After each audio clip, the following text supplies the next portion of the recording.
ভক্ত সঙ্গ এমন এক সঙ্গ যা দিয়ে মানব জীবন পরিবর্তনের দুটি উপায় রয়েছে। এক হলো ভক্ত সঙ্গ আর দ্বিতীয় হলো গ্রহন্ত সঙ্গ। শুদ্ধ ভক্তের একনিষ্ঠ সঙ্গ যদি হয় তাহলে এই জীবন পরিবর্তন হয়, আর অনাবরত যদি গ্রহন্ত সঙ্গ করতে পারো, গ্রহন্ত চর্চা করতে পারো, তাহলেও এই জীবনের পরিবর্তন হয়। তাই মহাপ্রভু বললেন, বিজাতীয় সঙ্গ করি পরিহার, গ্রহন্ত সঙ্গ করো অনিবার। বলে অন্য কারো সঙ্গ নয়। বিজাতি বলতে অন্য ধর্ম বোঝায়নি। বিজাতি বলতে কাকে বুঝিয়েছে জানো? বলে যে আমার গোবিন্দের কথা কয় না, যে আমার গোবিন্দের কথা ভাবে না, সেই বিজাতি। বলে তার সঙ্গ না করে বসে বসে গ্রহন্ত সঙ্গ করো। বলে গ্রহন্ত না পড়লে কোনোদিন গ্রহন্তি খোলে না। গ্রহন্তি মানে গিট। আমাদের জীবনটা বিভিন্ন গিট বাঁধা রয়েছে। দড়িতে যেমন গিট বেঁধে যায়, পেঁচিয়ে যায়, গিট বেঁধে গেছে আমাদের জীবনটাতে। এত গিট, কিসের গিট জানো? কারো অহংকার, কারো অভিমান, কারো মান যশ প্রতিষ্ঠা, কত কি গিট বাঁধতে বাঁধতে এমন অবস্থা হয়ে গেছে, এখন আর এই জীবন কিছুতে সামনের দিকে চলছে না, আগাচ্ছে না। বলে গ্রহন্তি, এই যে জীবন দড়িতে গ্রহন্তি পাকিয়ে গেছে, গিট পাকিয়ে গেছে।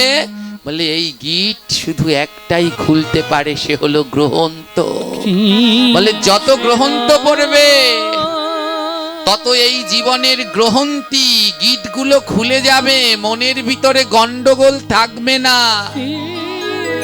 আমরা ভক্তিপথে এসেছি বটে, কিন্তু এখনো মনের গিটগুলোকে খুলতে পারিনি, খুলতে পারিনি। অহংকারের গিট, চার প্রকারের অহংকার হয়। জন্ম অহংকার, ঐশ্বর্য অহংকার, রূপের অহংকার আর শিক্ষার অহংকার। এই চার প্রকারের অহংকার। কেউ জন্ম নিয়ে অহংকার, আমি এই কুলে এই বংশে জন্মেছি, ধ্বংস। কারো রূপ সৌন্দর্যের অহংকার, ধ্বংস। কারো শিক্ষার অহংকার, আমার এই আছে সেই আছে, ধ্বংস। কোনো সময় অহংকার করা যাবে না, অভিমান করা যাবে না। মহাপ্রভু বললেন, অভিমানম সুরাপানম গৌরব ঘোর রৌরবম প্রতিষ্ঠা সুকরি বিষ্ঠা তিন তেজ উত্তমম। বলে অভিমান করো না, জাত কুল মান বংশ বিষয় প্রতিষ্ঠার অভিমান করো না। অভিমানম সুরাপানম, বলে অভিমান করলে যা হয় আর মদ খেলেও তাই হয়। হ্যাঁ, এ জগতে বৈষ্ণবদের ওমা প্রথম দিন, তার পরের দিন আলোচনায় বলেছিলাম, যেদিন দুপুর বেলায় বৈষ্ণব সেবা হলো, মহাদেব কেমন ভাবে বৈষ্ণব সেবায় গিয়েছিল মনে আছে? কেমন ভাবে গিয়েছিল? কুকুর হয়ে গিয়েছিলেন দেবাদিদেব মহাদেব। সে কুকুর হয়ে বৈষ্ণব সেবায় প্রসাদ পেতে গেলেন, আর আমরা মানুষ হয়েও প্রসাদের কথা শুনেও প্রসাদ পেতে আসতে পারি না। কিসের আমাদের ভক্তি জীবন? এই ভক্তি জীবন তো তখনই পূর্ণ হবে যখন এই অভিমান মনের ভিতরে থাকবে না। কত শিক্ষা দেবেন আর মহাজনগণ, এর জন্যই বললেন গ্রহন্ত পড়ো, নইলে গ্রহন্তি ওই গিটগুলো খুলবে না। অভিমানকে ত্যাগ করো, অভিমানম সুরাপানম গৌরব ঘোর রৌরবম, গৌরব করলে তো রৌরব নামক নরকে চলে গেলে। করো না গৌরব, যত পারো নিচু হও। মহাপ্রভু বললেন তৃণদপি শুনি চেনা, তৃণর থেকেও নিচু হয়ে যাও, গৌরব করো না। হ্যাঁ, প্রতিষ্ঠা সুকরি বিষ্ঠা, যশ সুনাম পাওয়ার জন্য কিছু করো না, তাহলে তা শুকরের বিষ্ঠা হয়ে যাবে। তিন তেজ উত্তমম, এই তিন জিনিসকে ত্যাগ করো, নইলে তোমার জীবনে কোনোদিন উত্তম হবে না, গোবিন্দকে লাভ করা যাবে না। তাই মহাপ্রভু বারবার চৈতন্য ভাগবত, চৈতন্য চরিতামৃতে এক কথা বারবার বললেন, সাধু সাবধান, সাধু সাবধান। বলে সাধুদের আবার সাবধান হওয়ার কি দরকার? সাবধান হবে চোর, গুন্ডা, বদমাশ ওরা। মহাপ্রভু বললেন না, সাধু সাবধান। বলে কেন? বলে সাধু তুমি যদি এমন কোনো কর্ম করো যা দেখে অন্যের মনে প্রশ্নবিদ্ধ হবে, তাহলে তার ভক্তিটাও নষ্ট হয়ে যাবে। তাই তোমায় প্রত্যেক পদে পদে সাবধান থাকতে হয়। তাই মহাজন বললেন, সাধু হতে হলে প্রতি পদে আছে পতনের ভয়। পতন বুঝিয়া সাধন জানিয়া করিও শ্রী গুরু চরণ আশ্রয়। তাই খুব সাবধান। আমাদের এই জীবনকে দুটো জিনিস পরিবর্তন করে দিতে পারে, এক সাধু সঙ্গ, আর দ্বিতীয়ত গ্রহন্ত সঙ্গ। এই দুটো জিনিস অনাবরত করতে থাকবেন, ভেদভাত নয়। সমস্ত জায়গা সাধু সঙ্গে গেলেও শিক্ষা পাবেন, আর গ্রহন্ত চর্চা করলেও শিক্ষা পাবেন। এই দুই জায়গায় ঠকবেন না, এই দুই জায়গা থেকে শিক্ষা পাবেন। বলে সাধুদের কাজ কি? একটু আগে বললাম যে যেখানে একজন কৃষ্ণ ভক্ত সন্তান হয়, সে নিজে যেমন ভক্ত হয়, আবার অন্যকেও ভক্ত বানায়। তারই দৃষ্টান্ত আজ এই মধুময় বৃন্দাবন। কতজন কত কি মানত করে, আর এই কৃষ্ণ ভক্ত মানত করে কোনো কারো মনোবাসনা পূর্ণ হলে ভাগবত দেবে, কোনো কাউকে মানত করে দেয় তোমার এই ইচ্ছা পূর্ণ হলে কথা দাও মালা জপ করবে। কেমন করে? এর জন্য বলছে যে জনা কৃষ্ণ ভজে সে বড় চাতুর। ভক্ত চরিত্র, আসুন একটু ভক্ত চরিত্র শ্রবণ করি। ভক্ত কেমন হয়, ভক্তের কত দয়া হয়। এক রাজ্যে এক রাজা ছিলেন, এই রাজার নাম ধর্মধ্বজ। এই ধর্মধ্বজ রাজা ছিলেন পরম কৃষ্ণ ভক্ত। ভক্তির কোনো তার অন্ত নেই, ভক্তিতে পরিপূর্ণ রাজা। এই রাজার একমাত্র কন্যা, নাম ছিল তার বৃন্দা। যেমন রাজাও ভক্ত, তেমনি তার একমাত্র কন্যা বৃন্দাও ছিলেন পরম ভক্ত। ভক্তির কোনো শেষ নেই। রাজার যতখানি না ভক্তি রয়েছে, তার থেকে রাজকন্যা বৃন্দার ভক্তি আরো উঁচু স্তরে, আরো উঁচু মার্গে। ভক্তির কোনো অন্ত নেই। বৃন্দা সদা সর্বদা গোবিন্দের নাম প্রেমে মজে থাকে। কৃষ্ণ বিনা অন্য কোনো চিন্তা নাই, সদা সর্বদা গোবিন্দ চিন্তা।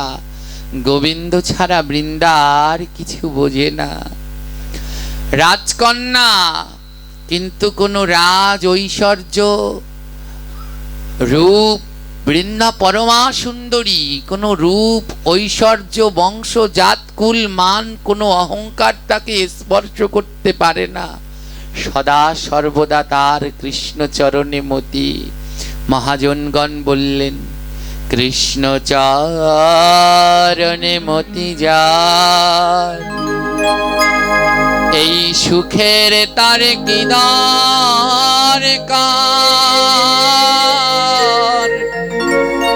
এ জীবনে ভক্তের চরণে ধুলি কেবল সম্বল তার।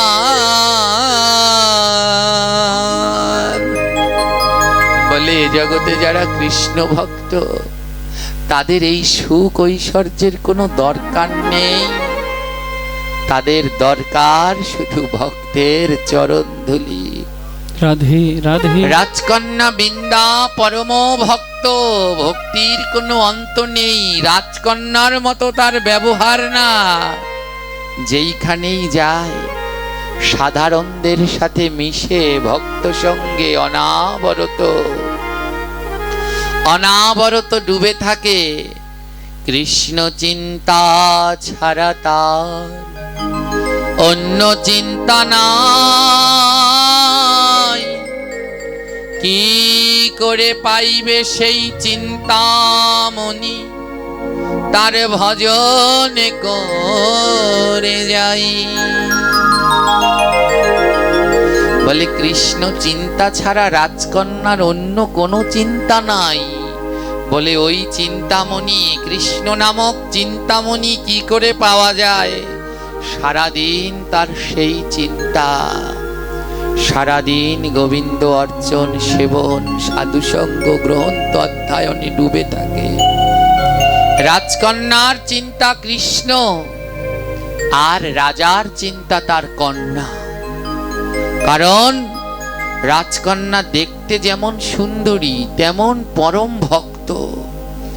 রাজকন্যার রাজার চিন্তা হয়ে গেল, আমার এত সুন্দরী কন্যা, তার উপরে আমার মেয়ে এত ভক্ত, আমি এই ভক্তকে কার হাতে দেব?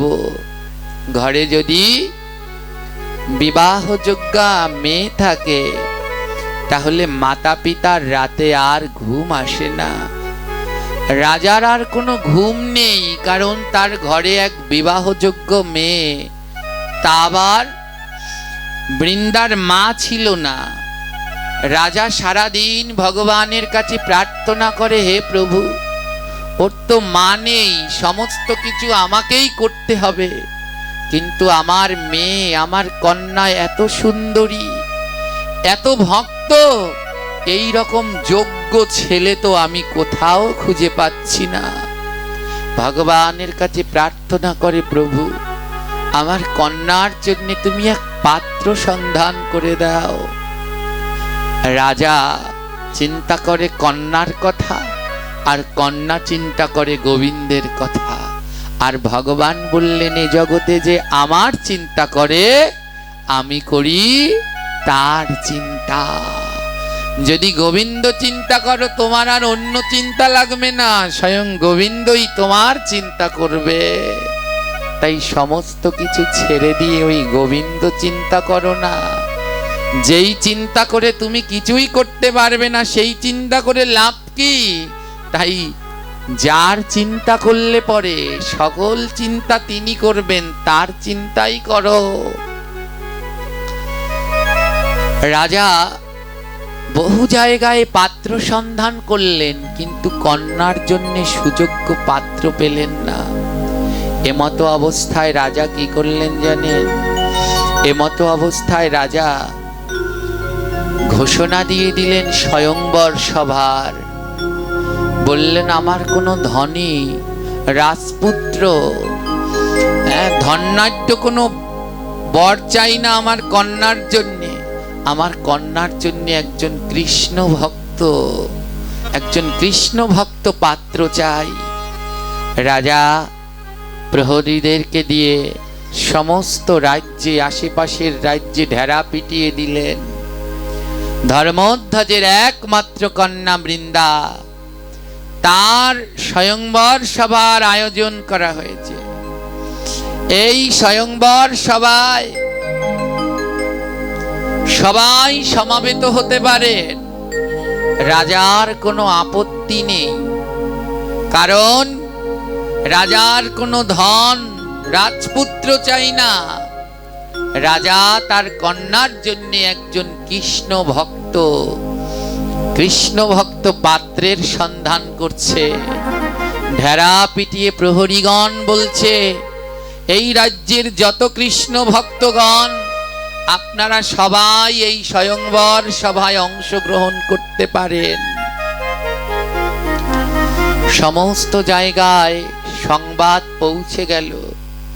সমস্ত রাজ্যের যত যত রাজ্যে কৃষ্ণ ভক্ত ছিল সবাই রওনা দিলেন রাজকন্যাকে বিবাহ করবার জন্য। লাইন দিয়ে রওনা দিয়েছে সবাই রাজকন্যাকে বিবাহ করবে বলে।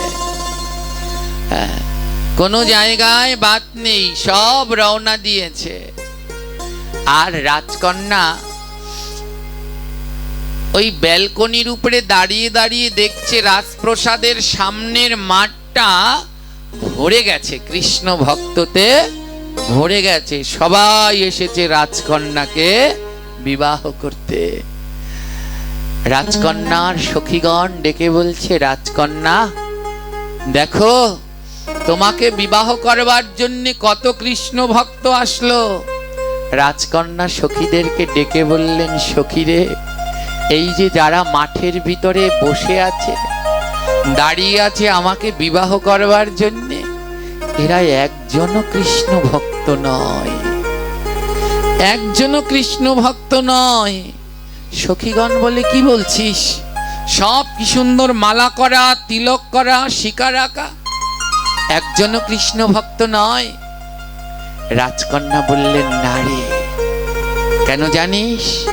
আমার মহাপ্রভু শিক্ষা অষ্টকমে বললেন, এ জগতে যারা কৃষ্ণ ভক্ত, ন ধনম ন জনম, তারা ধন জন কোনো কিছু চায় না।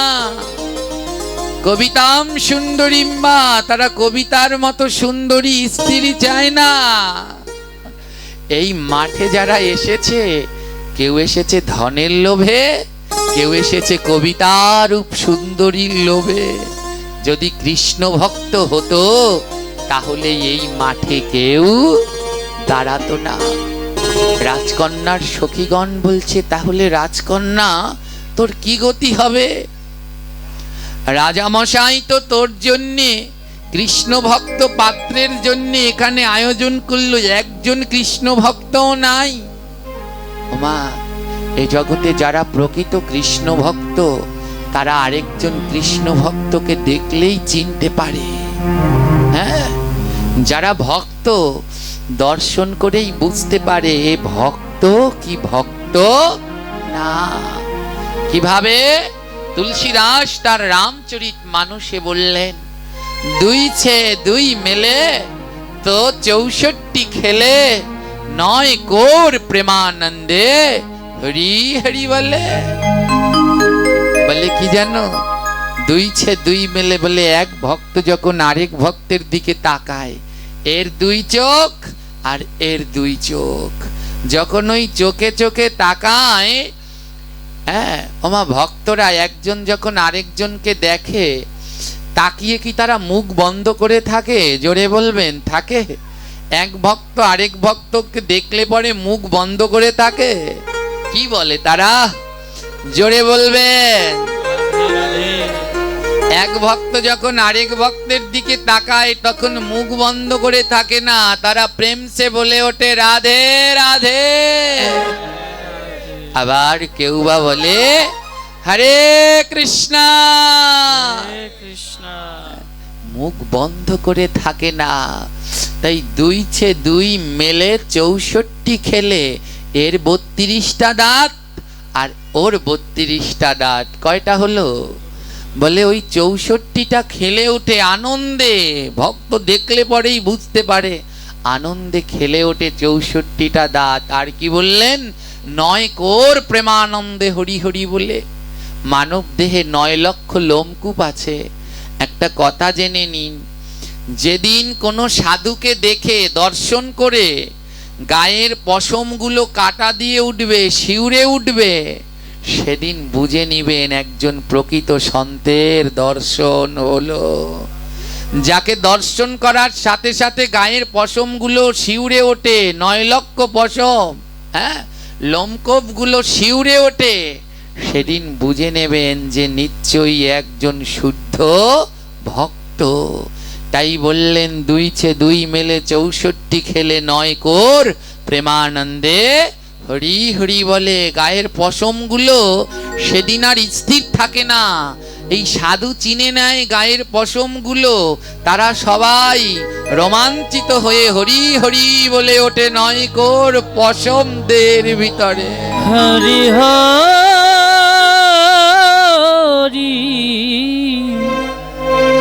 হরি।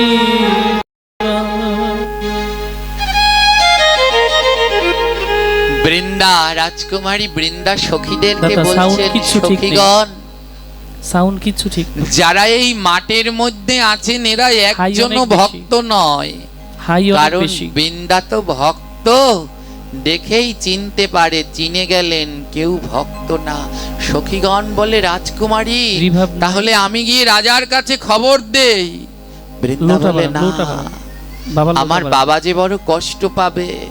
বলে, একজনও কি আসবে না? তোমাকে বিবাহের জন্য একজনও কি আসবে না? বৃন্দা বলছে, সখীগণ অপেক্ষা করো, দেখি না কি হয়, অপেক্ষা করো।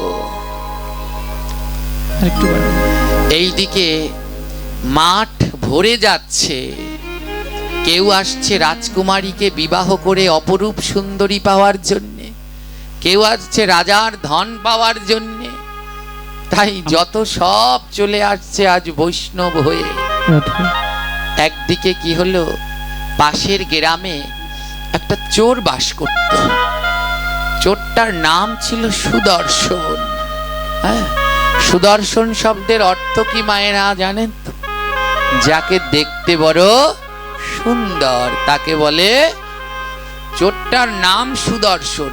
আদৌ ও চোর হলে হবে কি, দেখতেও সুদর্শন, খুব সুন্দর চেহারা, হ্যাঁ, লম্বা চওড়া, গায়ের রং কনক বর্ণ, অপূর্ব সুন্দর দেখতে। নাম সুদর্শন, দেখতেও সুদর্শন, কিন্তু একটা জায়গায় ওর স্বভাব ভালো না, হলো একজন চোর।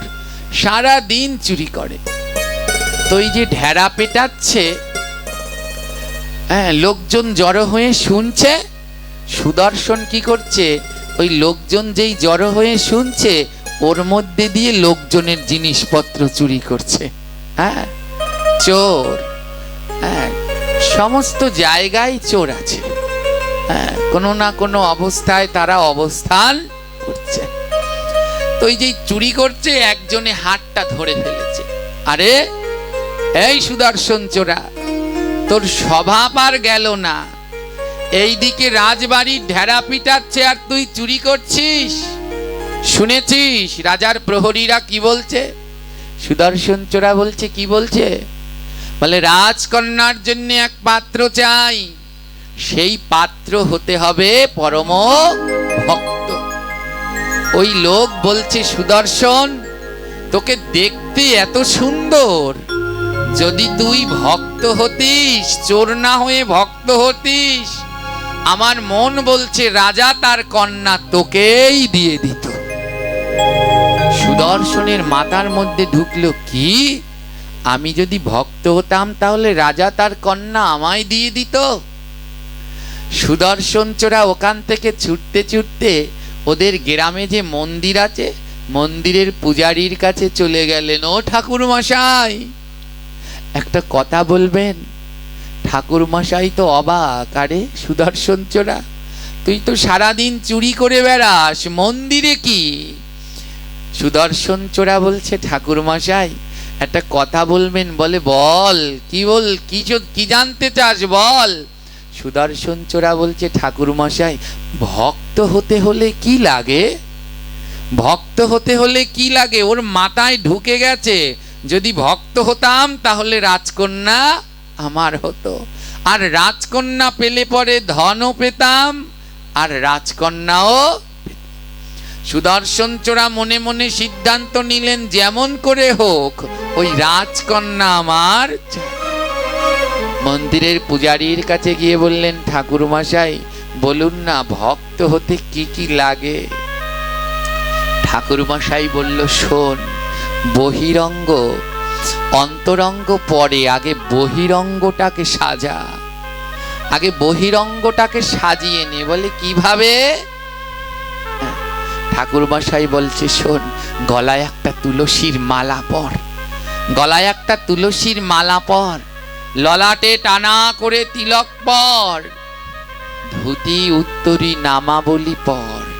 হ্যাঁ, ধুতি উত্তরী নামাবলী পর, দেখবি আগে তো সাধুটা সেজে নে, তারপরে সাধু হবি। বিভিন্ন জন বিভিন্ন ভাবে আমাদেরকে বলে সাধু সেজে কোনো লাভ নেই, যেদিনকে সাধু হতে পারবো সেদিন সাধু হব। অনেককে বলি একটু তুলসীর মালা পরো, বলে ও লাগবে না, হ্যাঁ, যেদিন সাধু হতে পারবো সেই দিন পরবো, সাধু সাইজা কোনো লাভ নেই। হ্যাঁ, হয়েছে কি এমন অবস্থা, বলে সাঁতার সেদিন দেব যেদিন সাঁতার জানবো, সেই দিন জলে নেমে সাঁতার দেব। ওমা বলছে সাঁতার সেদিন দেব যেদিন সাঁতার পারবো, সেদিন জলে নামবো, তার আগে আর জলে নামবো না। বলুন, জলে না নামলে কি সাঁতার শেখা যায়? জলে যদি না নামি তাহলে সাঁতার শেখা যায়? যায় না, জলে নামতে হয়। বলে সাধু না সাজলে কোনোদিন সাধু হওয়া যায় না, আগে সাজতে হয়। ভগবানের মন্দিরে পুজো দিতে গেলেই পুজো দেওয়া যায় না, ওই পুজো দেওয়ার আগে দাদা সঙ্গে তিলক করে সেজে নিতে হয়। গোবিন্দ বললেন, আগে তুমি সাজো, তারপরে আমায় সাজাও। তাই মন্দিরে যখন যাই আমরা আগে তিলক করি, ধুতি উত্তরী নামাবলী পরে নিজে সেজে তারপরে ভগবানকে সাজাতে যাই। তাই নিজে না সাজলে কোনোদিন সাধু হওয়া যায় না। ঠাকুর মশাই বললেন, সুদর্শন, আগে তো সাধু সাজ, যা। ভক্ত হতে গেলে আগে গলায় তুলসীর মালাটা পরে নে, দাদা সঙ্গে তিলক পরে নে, উত্তরী নামাবলী পরে নে। হ্যাঁ, সুদর্শন বলল, যে করেই হোক সাধু আমায় হতেই হবে। আর ওই লোক বলেছে আমি যদি সাধু হতাম, আমায় নাকি দেখতে ভারী সুন্দর, তাহলে রাজা নাকি তার কন্যা আমায় দিয়ে দিত। যে করে হোক সাধু হতে হবে। সুদর্শন কি করলেন জানেন? তৎকালীন সময়ে যাত্রাপালা হতো, বাজারে দোকান থাকতো, যাত্রাপালার পোশাক ভাড়া দেয়া হতো। আগিলা দিনে যারা আছেন তারা জানবেন, দোকান থাকতো বাজারে, যাত্রাপালার পোশাক ভাড়া দিত।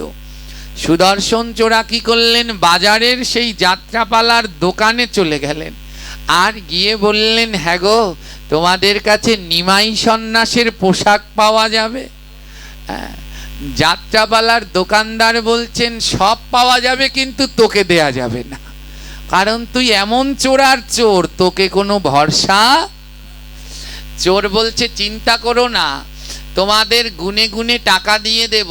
দোকানদার বলছে, চুরি করা ছাড়া দিয়ে এখন আবার যাত্রা করা ধরেছিস? হ্যাঁ, চোর বলছে, চিন্তা নাই, দেও না, নিমাই সন্ন্যাসে কি কি লাগে। যাত্রাপালার দোকানদার ধুতি উত্তরী ও নামাবলী দিয়ে দিলেন, তুলসীর মালা তিলক সমস্ত কিছু দিয়ে দিলেন। হ্যাঁ, সব কিছু দিয়ে দিলেন। ওটা নিয়ে, ওইগুলো ভাড়া করে নিয়ে ও দৌড়াতে দৌড়াতে আবার মন্দিরে গেছে। ঠাকুরমশাই, সব নিয়ে এসেছি, এবার আমাকে সাজিয়ে দিন। ঠাকুরমশাই খুব সুন্দর করে ওকে নামাবলী উত্তরী ধুতি পরিয়ে দিলেন, দাদা সঙ্গে তিলক পরিয়ে দিলেন, গলায় তুলসীর মালা পরিয়ে দিলেন। হ্যাঁ, আমরা এখানে অনেকে আছেন গলায় তুলসীর মালা নেই, সবাই মালা পরবেন। হ্যাঁ, আমাদের গ্রন্থ কি বললেন? যৎ কণ্ঠে তুলসী নাস্তি তে নরা মুরো মানস, জলম চ মদিরাসম অন্ন চ শুকরি বিষ্ঠা। যৎ কণ্ঠে তুলসী নাস্তি, যার গলায় তুলসীর মালা নাই, তে নরা মুরো মানসা, সে বড় মূর্খ। জলম চ মদিরাসম, যার গলায় তুলসীর মালা নাই, তার হাতের জল খেলে মদ খাওয়া হয়। অন্ন ব্যঞ্জন আদি শুকরি বিষ্ঠা, যার গলায় তুলসীর মালা নেই, তার হাতে অন্ন ব্যঞ্জন খেলে শুকরের বিষ্ঠা খাওয়া হয়। বলে এত বিষ্ঠা থাকতে শূকরের বিষ্ঠা বললেন কেন? বলে যার গলায় তুলসীর মালা নাই তার হাতে অন্ন ব্যঞ্জন খেলে শূকরের বিষ্ঠা খাওয়া হয়। এত বিষ্ঠা থাকলে শূকরের নাম নিল কেন? বলে জগতে যত প্রাণীর বিষ্ঠা গাছের গোড়ায় দিলে সার হয়, আর শূকরের বিষ্ঠা গাছের গোড়ায় দিলে 7 দিনের মধ্যে গাছটা মারা যায়। তাই যার গলায় তুলসীর মালা নাই তার হাতে টানা 7 দিন খেলে পরে জন্মে জন্মের অর্জিত কৃষ্ণ ভক্ত সব কিছু নষ্ট হয়ে যায়, আর কিছু থাকে না। নিতাই গৌর হরি কিছু বল। থাকে না। গোবিন্দ সেবা দিচ্ছেন, বলে জয় শ্রী দীক্ষা না রাধে। নিলে হাতের জল শুদ্ধ হয় না, শিক্ষা না নিলে হাতের জল শুদ্ধ হয় না। আর কোন জায়গায় এমনটি লেখা নাই দীক্ষা শিক্ষা না নিলে হাতের জল শুদ্ধ হয় না, কিন্তু হরি বল। স্পষ্ট গ্রন্থে লেখা আছে যদি তুলসীর মালা না থাকে হাত তো দূর তার সমস্ত দেহটাই অশুদ্ধ। যার গলায় তুলসীর মালা নেই সে ভগবানকে জল দিলে সেই জল না, সেটা মদ দেয়া হয়। যার গলায় তুলসীর মালা নেই সে ভগবানকে ফল মিষ্টি দিলে ওটা ফল মিষ্টি না, ওটা শূকরের বিষ্ঠা দেয়া হয়। তুলসীর মালা ছাড়া গোবিন্দ সেবা দিলে সে মহা অপরাধী হয়ে জন্ম জন্মান্তর নরকে ভোগ করে। হ্যাঁ, তাই অবশ্যম্ভাবীভাবে সবাই তুলসী মালা ধারণ করবেন। যারা কৃষ্ণ মন্ত্রে দীক্ষিত, জানি না এই সাহস কোথায় পান, দীক্ষা নিয়েছেন গলার মালা খুলে ফেলেছেন কেন? যেদিন দীক্ষা দিয়েছে গুরুদেব সেই দিন কি গলায় মালা পরিয়ে দেয়নি? হ্যাঁ, এই মালা কোন দিন পড়তে হয় গো?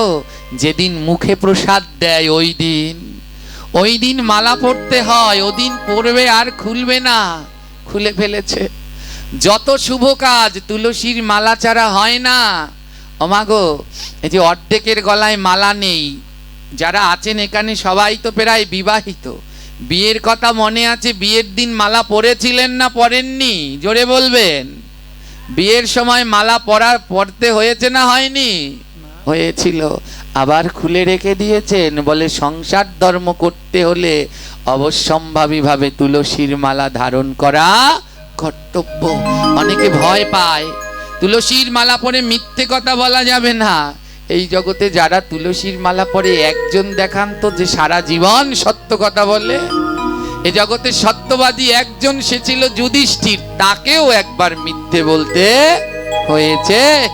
অশ্বত্থামা হত ইতো। আরেক দল বলে তুলসীর মালা পরে মাছ মাংস খাওয়া যাবে না। মাছ মাংস খাওয়া পাপ, মিথ্যে কথা বলা পাপ। গ্রন্থে লেখা নেই তুলসীর মালা ছাড়া মাছ মাংস খেলে পাপ একটু কম হবে। গ্রন্থে লেখা নেই তুলসীর মালা ছাড়া মিথ্যে কথা বললে পাপ একটু কম হবে। পাপ তো পাপই, তা তুলসীর মালা পরে মিথ্যে বললেও পাপ, আর তুলসীর মালা ছাড়া বললেও পাপ। মাছ মাংস পেঁয়াজ রসুন পাপ, তুলসীর মালা পরে খেলেও পাপ, আর না পরে খেলেও পাপ। তবে তুলসীর মালা পরলে আছে একটু লাভ। কি লাভ? বলে ওই তুলসীর মালা, মিথ্যে কথা বলতে গেলে তুলসীর মালা তোমাকে আটকাবে। অনেক মিথ্যে বলেছো, আর বলো না আমি তোমার গলায়।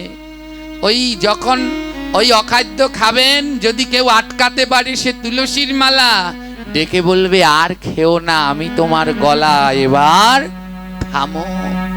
মনে রাখবেন, তুলসীর মালা হলো ভক্তি দেবী। যতক্ষণ গলায় তুলসীর মালা না থাকে কৃষ্ণ ভক্তি যতবার আসবে ততবারই চলে যাবে। আশ্রয় করিয়া ভজে তারে কৃষ্ণ নাহি ত্যাজে, আর সব মরে অকারণ। তাই বৃন্দা দেবী তুলসী দেবীকে আশ্রয় করে ভজন করুন। ওই দীক্ষা শিক্ষা নিলে হয়তো ডান হাত বাঁ হাত শুদ্ধ হবে, কিন্তু গলায় তুলসীর মালা পরে নিলে হরিবোল বলে সর্ব অঙ্গই শুদ্ধ হয়ে যাবে, গোবিন্দের সেবায় লাগবে।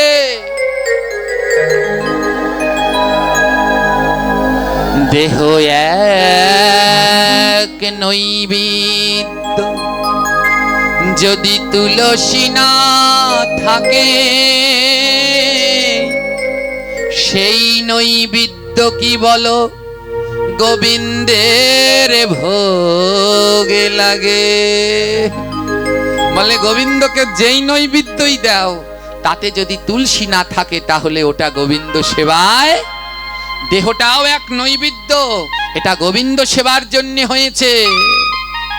কতকার সেবা করি, কিন্তু আদৌ এই দেহ গোবিন্দ সেবার জন্যে। এই দেহ নামক নৈবেদ্যকে গোবিন্দ সেবায় লাগাও। সবাই গলায় তুলসীর মালা পরো। হরি বল হরি বল। বোনেরা ভয় পাচ্ছ?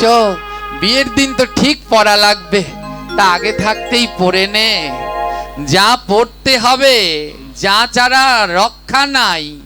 মরলে পরে এই সোনার হার গয়না যা আছে সব খুলবে, একমাত্র তুলসীর মালাটাই সঙ্গে থাকবে। তাই সবাই পড়ুন। আজ মন্দিরের পূজারী ঠাকুর মশাই সুদর্শন চোরার গলায় তুলসীর মালা পরিয়ে দিলেন, দাদার সঙ্গে তিলক পরিয়ে দিলেন। বলল, ও সুদর্শন, জানিস প্রকৃত সাধু হতে হলে আরেকটা জিনিস লাগে। বলি কি লাগে? বলে মস্তক মুন্ডন করে চৈতন্য রাখা লাগে। ও সুদর্শন এমন লোভে পড়ে গেছে রাজকন্যার, বলে মস্তকটা মুন্ডন করে আমার চৈতন্যটা রেখে দিন। প্রত্যেক পুরুষের সনাতন ধর্মে, প্রত্যেক শুধু পুরুষ নয়, নারীদেরও চৈতন্য রাখা কর্তব্য। প্রতিদিন শিখাবন্ধন, শিখামোচন মন্ত্র পাঠ করে খুলতে হয় এবং বাঁধতে হয়। হ্যাঁ, মহাপাপীও যদি হয়, মৃত্যুর পরে যদি ওই বৈতরণী নদীর মধ্যে হাবুডুবু খায়, যার মস্তকে শিখা আছে, গোবিন্দ শিখা ধরে তাকে পার করে নিয়ে যায়।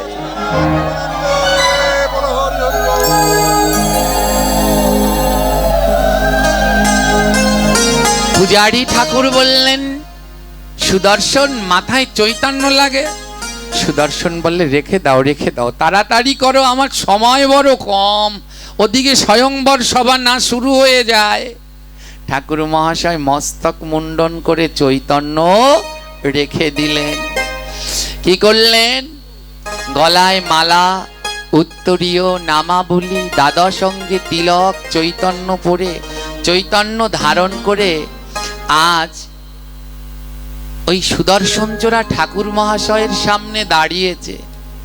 আর ঠাকুর মহাশয় দেখলেন, আহা, ওই যে বললাম ভক্তরা ভক্ত দেখলেই চিনতে পারে, ঠাকুর মহাশয় চিনে ফেললেন এ ভক্ত। ঠাকুর মহাশয় লুটিয়ে পড়ে বললেন, সুদর্শন, তুই কিছুতেই চোর হতে পারিস না। আমার মন বলছে তুই একদিন এক পরম ভক্তে পরিণত হবি। তোর দেহ থেকে যে দিব্য জ্যোতি বেরোচ্ছে রে। হরি বল।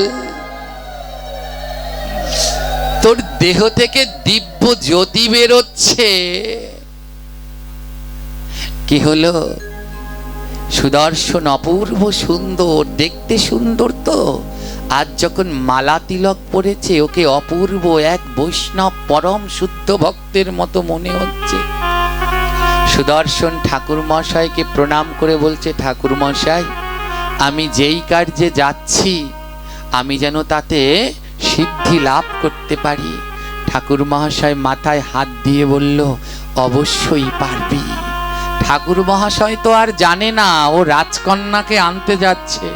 ঠাকুর মশাই জানে ও সাধু হতে যাচ্ছে। ঠাকুর মশাই মাথায় হাত দিয়ে বলল, অবশ্যই তুই শুদ্ধ সাধু হবি, যা, আমি আশীর্বাদ করে দিলাম। সুদর্শন রওনা দিলেন। ঠাকুর মশাই ডাক দিয়ে বললেন, সুদর্শন, একটুখানি দাঁড়া, একটা জিনিস কম আছে। বলে, কি কম আছে? যেটা কম আছে সেটাও দিয়ে দাও। বলে, গায়ে দাদার সঙ্গে তিলক আছে, কণ্ঠে মালা আছে, মস্তকে চৈতন্য আছে, পরনে ধুতি উত্তরী নামাবলী আছে, একটা জিনিস কম আছে বাবা। বলে, কি কম আছে? বলে, মুখে নাম নাই যে। হরি বল হরি বল। বলে, কৃষ্ণ ভক্ত হতে হলে মুখে তো নাম লাগবে। ও বাবা, নাম করতে করতে যা। সুদর্শন চোরা বলে, কি নাম? আমি তো কোনো নাম জানি না। ওই ঠাকুর মশাই বাবাজি কি করলেন, গলা থেকে জপের মালাটা, নিজের জপের মালাটা খুলে ওই চোরের গলায় পরিয়ে দিলেন। নে এই জপের মালাটা নে, আর এতে নাম করতে করতে রওনা দে সামনের দিকে আগা। নে কি নাম করব বাবাজি? কানে কানে বলে দিলেন, হরে কৃষ্ণ কৃষ্ণ কৃষ্ণ কৃষ্ণ হরে হরে, হরে রাম রাম রাম রাম হরে হরে, হরে কৃষ্ণ কৃষ্ণ সবাই মিলে কৃষ্ণ কৃষ্ণ হরে হরে, কারো মুখ বন্ধ না। রাম হরে রাম রাম রাম হরে হরে, হরে কৃষ্ণ কৃষ্ণ কৃষ্ণ হরে হরে, হরে রাম রাম রাম হরে হরে, হরে কৃষ্ণ কৃষ্ণ কৃষ্ণ কৃষ্ণ হরে হরে, তালি দিয়ে তালে তালে, হরে রাম রাম রাম হরে হরে, হরে কৃষ্ণ কৃষ্ণ কৃষ্ণ কৃষ্ণ হরে হরে, হরে রাম রাম রাম হরে হরে, হরে কৃষ্ণ কৃষ্ণ কৃষ্ণ কৃষ্ণ হরে হরে, রাধে রাধে, হরে রাম রাম রাম হরে হরে। ওমা ওই চোর আজ নাম করছে আর হাঁটছে, নাম করছে আর হাঁটছে, বলুন তো ওই চোর ভালো না আমরা ভালো? জোরে বলবেন, আমরা ভালো? আরে ওই চোরের থেকে তো এইখানে আর কয়েকজন আছে যারা ওই চোরের থেকে অধম। ওই চোরটা মুখে নাম করছে, এইখানে কতজন আছে ওই চোরও নাম করছে, এখানে কতজন বসে আছে কিন্তু নাম করছে। বলুন এই নাম করলে পাপ হবে? জোরে বলবেন, এই নাম করলে নরকে যাবেন, এই নাম করলে রোগ ব্যাধি হবে। তাহলে কেন করছেন না? কেন মুখ বন্ধ? হ্যাঁ, যখন সাধারণ কথায় কাজ না হয়, হ্যাঁ ওই নাপায় যখন কাজ না হয় তখন অ্যান্টিবায়োটিক দরকার। এই আসরে যদি একজনও বসে থাকেন যার মুখ না নড়ছে, হ্যাঁ প্রথমে আমার যারা সাঙ্গপাঙ্গ আছে সবাই তাদের কাছে চলে যাবে। কি করবে? ধরে আনবে না, সবাই তাদের কাছে গিয়ে চরণ ধরে বসে থাকবে। যতক্ষণ নাম না করবে আসবে না। তারপরেও যদি না করেন তাহলে আমি আসবো, গিয়ে চরণ ধরে বসে থাকবো। যতক্ষণ নাম না করবেন কোনো চরণ ছাড়াছাড়ি নেই। তাই যার মুখ বন্ধ দেখবো ওরা কিন্তু তার কাছে চলে যাবে। তাই সবাই বদন খুললে একসাথে হরে কৃষ্ণ কৃষ্ণ কৃষ্ণ হরে হরে, হরে রাম রাম। আরো জোরে আরো জোরে, হরে কৃষ্ণ কৃষ্ণ কৃষ্ণ হরে। আমি কিন্তু দেখছি যার মুখ না করবে চলে যাব তার কাছে, কোনো ছাড়াছাড়ি নেই। রাম রাম রাম হরে হরে। ওমা বাড়িতে বৈষ্ণব সেবার ভিক্ষা নিতে আসে না তো শুধু কি চাল দেন? চাল দেয়া যায়? চালের সাথে একটা সবজি আলু পটল দিতে হয় না? এই যে নাম শোনাচ্ছেন কাকে? ভগবানকে। বলে শুধু নাম দিতে নাই, নামের সাথে একটু করতালি দিতে হয়। রাধে রাধে। হাত দুটো তো গোবিন্দ দিয়েছে, কদিন পরে শ্মশানে নিয়ে পুড়িয়ে টাকিয়ে টুকিয়ে ছাই করে দেবে। এই হাত দুটোকে কাজে লাগাও, সবাই মিলে করতালি দিয়ে বলো হরে কৃষ্ণ কৃষ্ণ হরি বল হরি বল।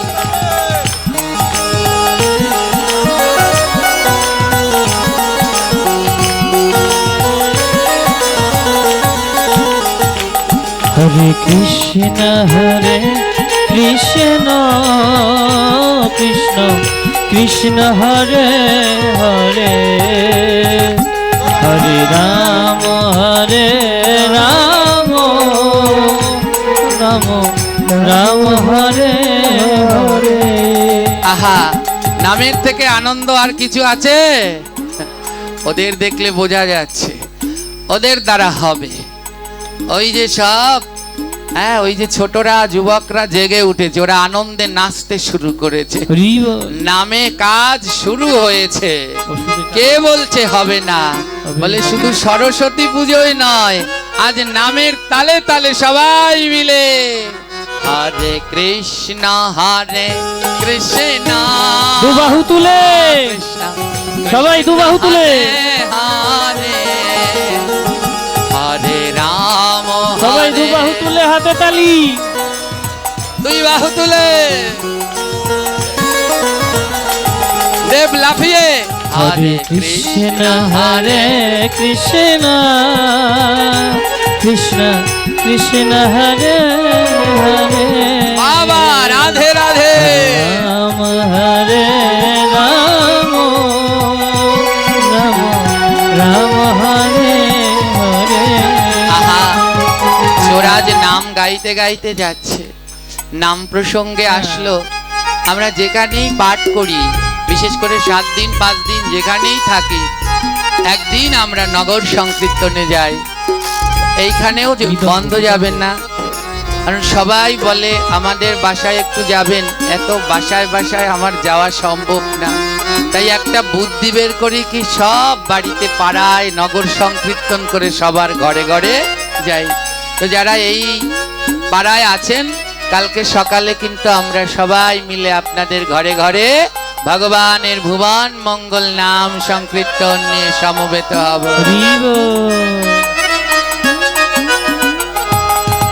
কৃষ্ণ হরে কৃষ্ণ কৃষ্ণ কৃষ্ণ হরে হরে, গৌর হরি বল। রাম হরে রাম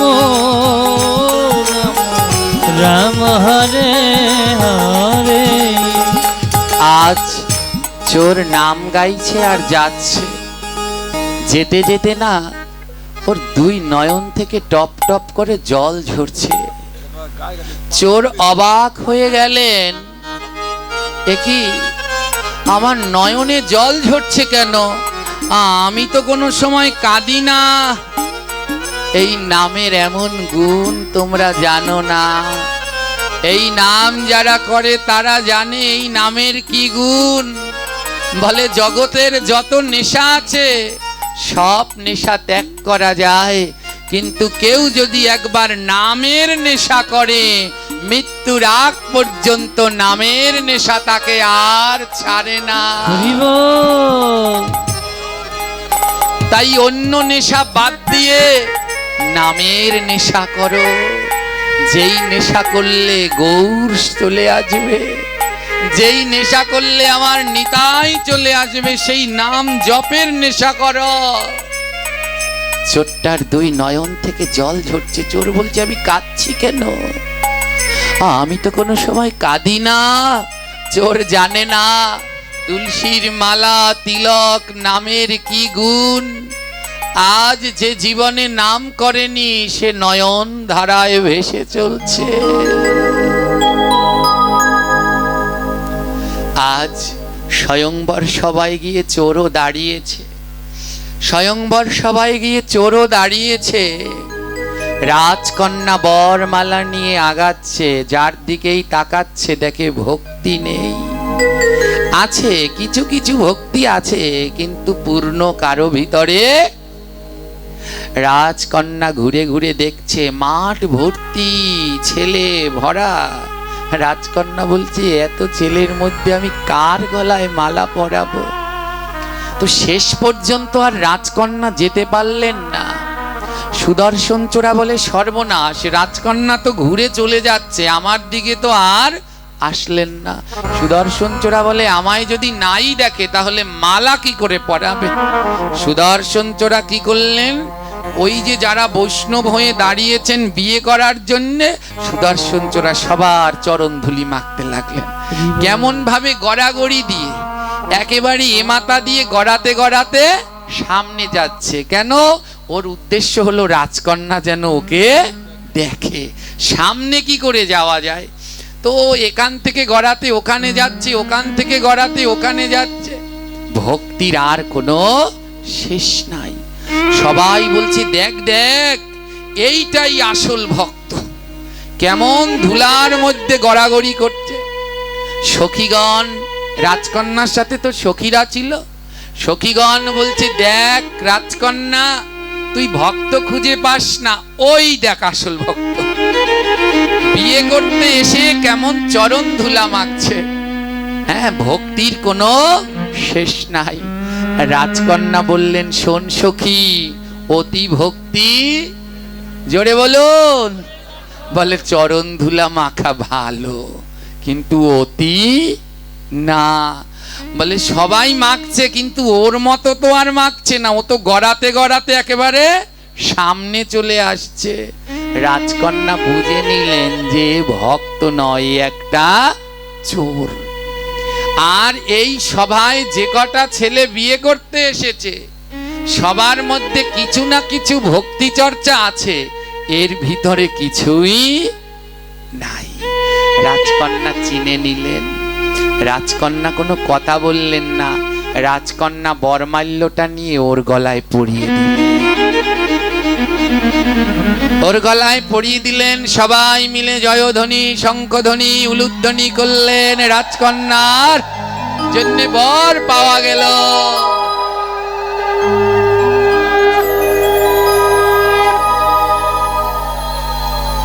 ধুমধাম করে বিবাহ হলো, নিয়ে যাওয়া হলো ঘরে।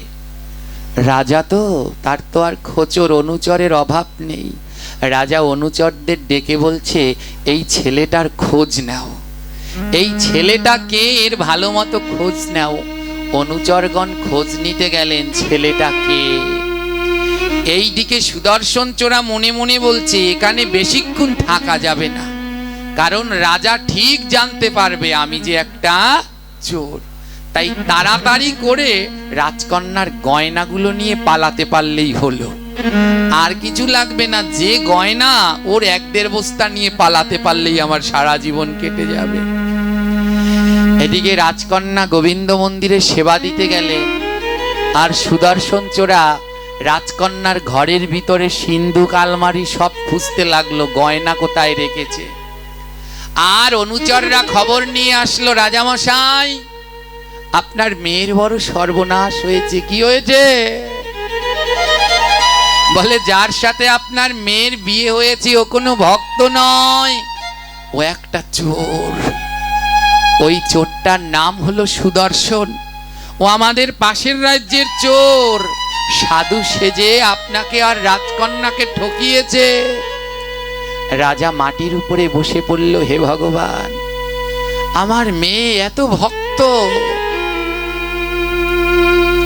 যে তোমাকে না দিয়ে জলে স্পর্শ করে না, দিবারাত্রি তোমায় ডাকে, আর তুমি তার কপালে একটা চোর স্বামী দিলে। রাজামশাই মাটিতে বসে পড়লেন, হায় রে বিধি, আমার এমন কৃষ্ণ ভক্ত কন্যা, তার কপালে জুটলো এক চোর। রাজা বললেন আমার মেয়ে বিধবা হয় হোক, কিন্তু চোর স্বামী আমি রাখবো না। একখানা একখানা তরোয়াল নিয়ে রাজা রওনা দিলেন। বলে আজ ওর মস্তক ছেদন করব, আমার মেয়েকে টকিয়েছে। রাজকন্যা রাজা যখন তলোয়ার নিয়ে রওনা দিয়েছে, রাজকন্যা এসে রাজার চরণ দুটো জড়িয়ে ধরেছে। দাঁড়াও ও বাবা, তরোয়াল নিয়ে কোথায় যাচ্ছ? রাজা বলে কেমন করে বলি আমার মেয়েকে, ওর স্বামী একটা চোর।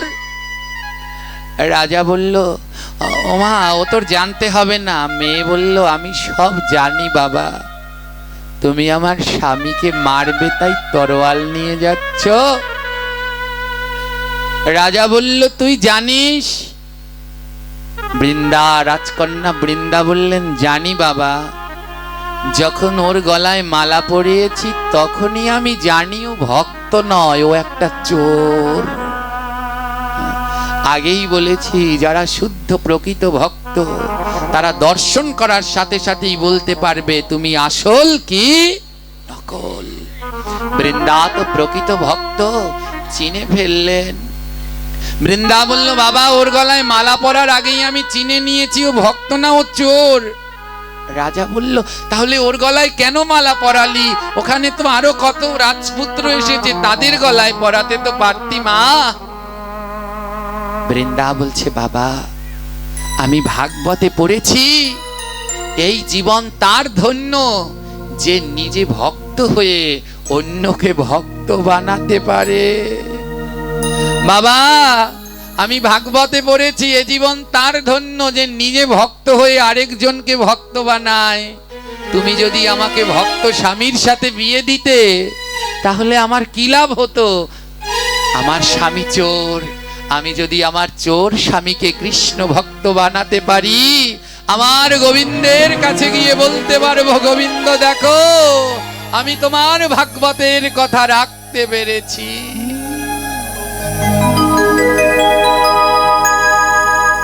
রাজামশাই লুটিয়ে বসে পড়লেন। রাজাও ভক্ত।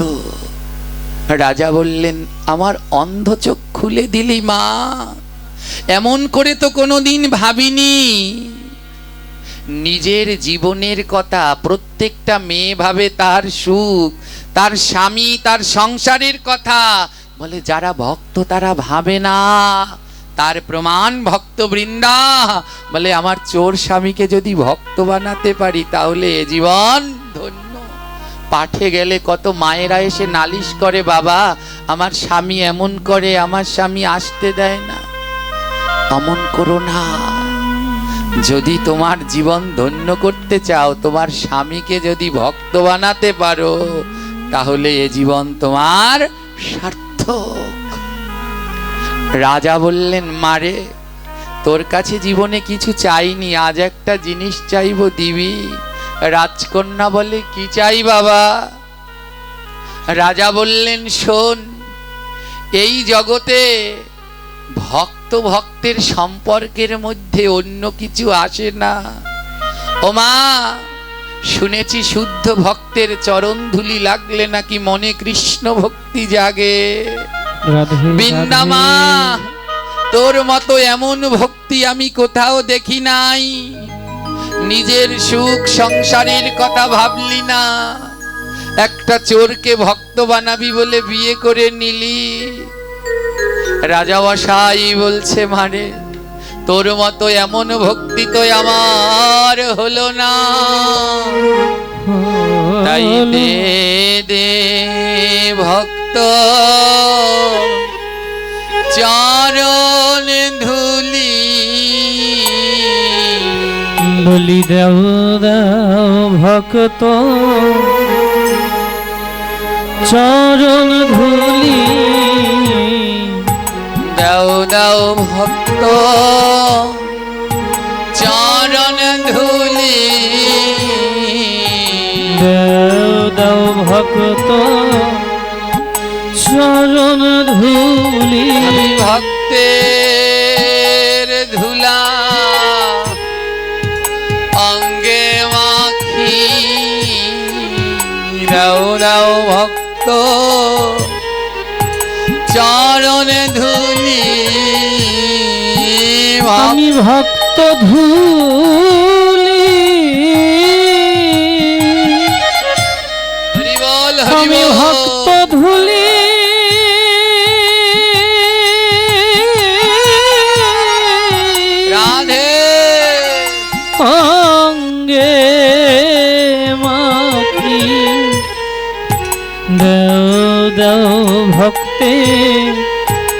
চরণ ধুলি বলে এই ভক্তয়া কোথায় পাবো বলি এমন ভক্তয়া আমি কোথায় পাবো আমি ভক্ত বড়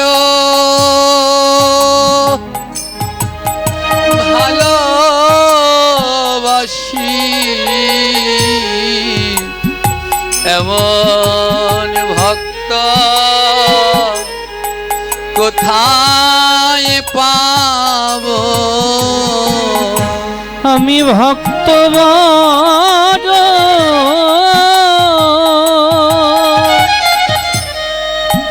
আমি ভক্ত বড় হরিবল নিতাই গৌর প্রেমানন্দে আগমন গৌর হরিবল। বড় ভালোবাসি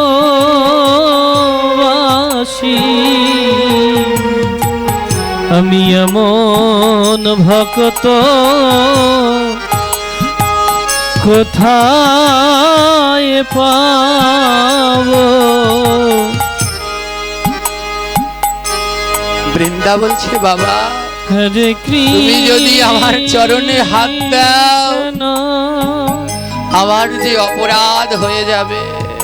হরে কৃষ্ণ এই হলো মা ভক্ত ভক্তির ভাব। সেই দিন মনে করবেন আপনার জীবন ধন্য। কোন দিন? বলে যেদিন গুরু হয়ে শিষ্যের পাশে বসবেন, কিন্তু গুরু শিষ্য ভেদ থাকবে না। গুরু হয়ে যদি শিষ্যের ধুলা মাখতে পারে, বলে সেদিন গুরুর জীবন ধন্য। মার সন্তান পাশে বসবে, মা হয়ে যদি সন্তানের ধুলা মাখতে পারে, কোনো জ্ঞান নাই, সেদিন ওই জনম ধন্য। স্বামী স্ত্রী পাশে বসবে, যদি স্বামী হয়ে স্ত্রীর ধুলা নিয়ে দিতে পারে, তাহলে ওই সম্পর্ক ধন্য। যেদিন আর কোনো জ্ঞান থাকে না, সর্বময় শুধু ভক্ত অনুসন্ধান। বৃন্দা বলে বাবা তুমি যদি আবার চরণে হাত দাও, আবার যে অপরাধ হবে। বাবা বলছে মারে তোর ভক্তি যার নষ্ট হয়, আমি তেমন কাজ করব না। তবে মারে ওই গ্রন্থের পাতায় শুনেছি, ভক্তের চরণ ধুলি মাখলে নাকি যেমন ভক্তি লাভ করা যায়, তেমনি নাকি ভক্তের অঙ্গ পরশ করলেও কৃষ্ণ ভক্তি পাওয়া যায়। তবে আয় রে ভক্ত পরশ করি, বলিয়ায় ভক্ত একবার পরশ হে আয় ভক্ত পরশ করি, বলিয়ায় ভক্ত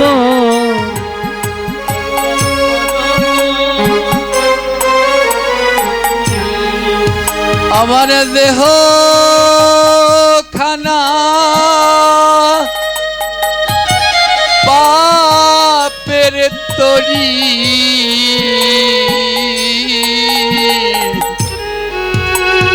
আয় আয় ভক্ত পরশ করি। ওরে আমার দেহ খানা গৌর হরিবল। সেই দেহ খানা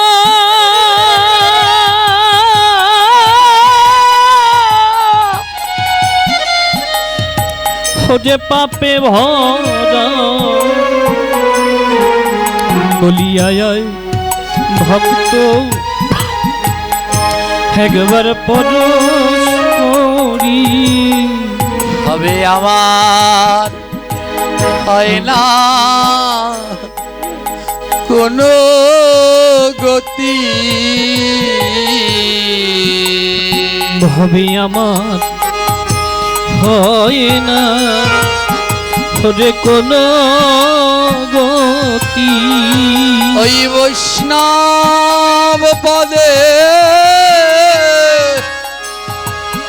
নাই রে মতি,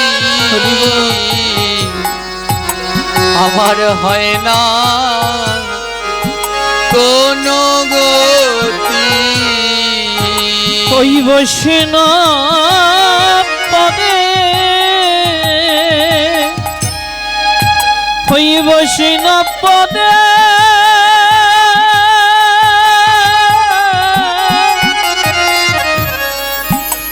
হয় না মতি, ভাবি আমার নাই,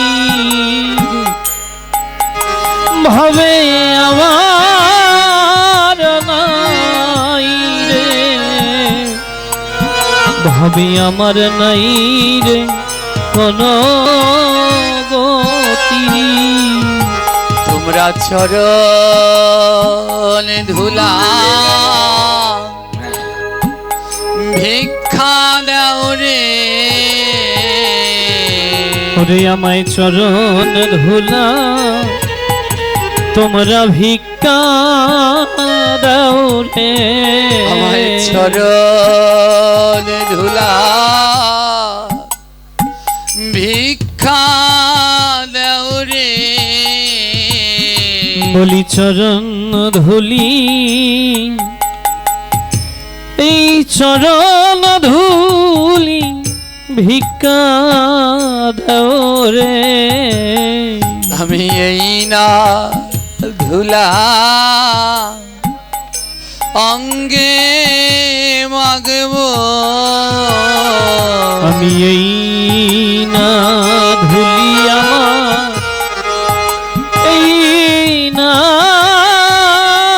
ধুলি আমার অঙ্গে মাগবো। আমায় চরণে ধুলা ভিক্ষা দাও গো, বলি চরণ ধুলা আমায় ভিক্ষা দাও হে। আমি চরণ বড় ভালোবাসি, আমায় চরণ ধুলা ভিক্ষা দাও গো। আমি চরণ বড়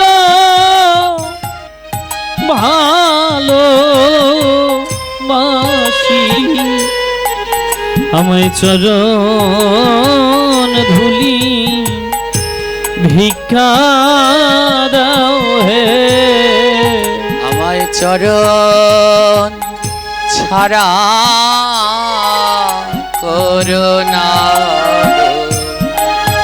বলি চরণ ছাড়া করোনা হে। আমায় চরণ ছাড়া করোনা গো, চরণ ছাড়া করোনা গো। আমি চরণ বড় নিতাই গৌর হরিব, চরণ বড় ভালোবাসি, আমায় চরণ ছাড়া করোনা গো, বলি চরণ বড় ভালোবাসি, ওই চরণে দাসী কর, চরণ বড় ভালোবাসি, জন্মে না জন্মে জন্মে, আমি চরণ বড় ভালোবাসি, জন্মে না জন্মে জন্মে, ওই চরণ বড় ভালোবাসি। একবার নিতাই গৌর হরি বলে, নিতাই গৌর হরি একবার প্রেমানন্দে বাহু তোলে, প্রেমানন্দে বাহু তুলে, গৌর হরিবাল হরিবাল হরিবাল। তাই গৌর হরি বল হরি বল হরি বল হরি বল। হরে ভক্তবৃন্দার আলোচনা এখানে শেষ হয়নি, কিন্তু আমাদের সময় শেষ হয়ে গেছে। ভক্তবৃন্দার স্বামী কি করে ভক্ত হলো এবং এই ভক্তবৃন্দার স্বামী সুদর্শন বৃন্দাবনে গিয়ে যুগল ভজন করেছিলেন, এই বাকি অংশ আমরা আসছে কালকের ভাগবত পাঠে শ্রবণ করব। যেহেতু 11টা বেজে গেছে, দূর দূরান্তে আপনারা যাবেন, তাই আদ্যকার আমরা এখানে হরিকথার বিশ্রাম দিয়েছি দেব। আর এই পাঠের বাকি অংশ আমরা আসছে কালকের আলোচনায় শ্রবণ করব। তাই যদি থাকে লেখা, আবার কালকে হবে দেখা। সেই পর্যন্ত সবাই ভালো থাকুন, সুস্থ থাকুন। তবে আজ আর ছাড়াছাড়ি নেই। আদ্যকার ভাগবত পাঠে